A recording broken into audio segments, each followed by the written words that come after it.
Il y a des vies qui semblent écrites pour inspirer des générations entières. Celle de Georges Mamé Opon Ousmane Wi est l'une d'elles. Wi a connu l'extrême de la misère à la gloire mondiale avant de devenir président de son pays. Son parcours est un récit de résilience, de talent brut et de détermination, une légende qui dépasse le football pour toucher au mythe.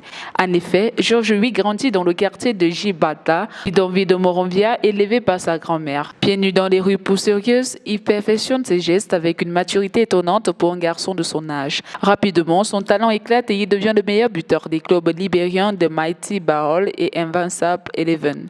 Ses buts sont devenus légendaires. À San Siro, le 8 septembre 1996, face à Vérone, il récupère le ballon dans sa surface, élimine 7 adversaires sur près de 95 mètres et conclut par une frappe parfaite. Ce but restera gravé dans les mémoires comme l'archétype de son style, puissance, vitesse et maîtrise technique. D'autres exploits comme sa volée contre le Bayern Munich ou son tir enroulé contre le Togo confirment son statut de joueur exceptionnel. Ce style énergétique et polyvalent a fait de Georges Wi l'un des attaquants les plus complets. La performance du Libérien dans les matchs critiques reflète des qualités valorisées sur les marchés du football moderne où les parieurs préfèrent les buteurs constants qui ont un impact sur les matchs nationaux et internationaux.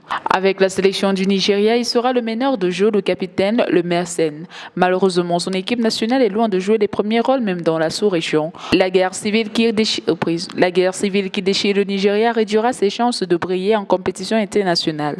Malgré des participations honorables de son pays à la CAN en 1996 et en 2022, il n'aura eu qu'une carrière internationale très modeste. Le palmarès de Georges Wi est à la hauteur de son talent, champion de France avec le PSG, champion d'Italie avec Milan AC, vainqueur de la Coupe de France, de la Coupe d'Angleterre et de la Coupe de la Ligue. Il a marqué chaque club où il est passé. Individuellement, il a été élu meilleur joueur africain du XXe siècle, ballon d'or européen, ballon d'or africain à 3 reprises et reconnu par la FIFA. La place dans le Hall of Fame du Milan AC et dans la liste FIFA 100 de Pelé confirme son statut de légende. Ses performances sont souvent étudiées pour leur rare combinaison de puissance physique, technique, explosivité et vision du jeu.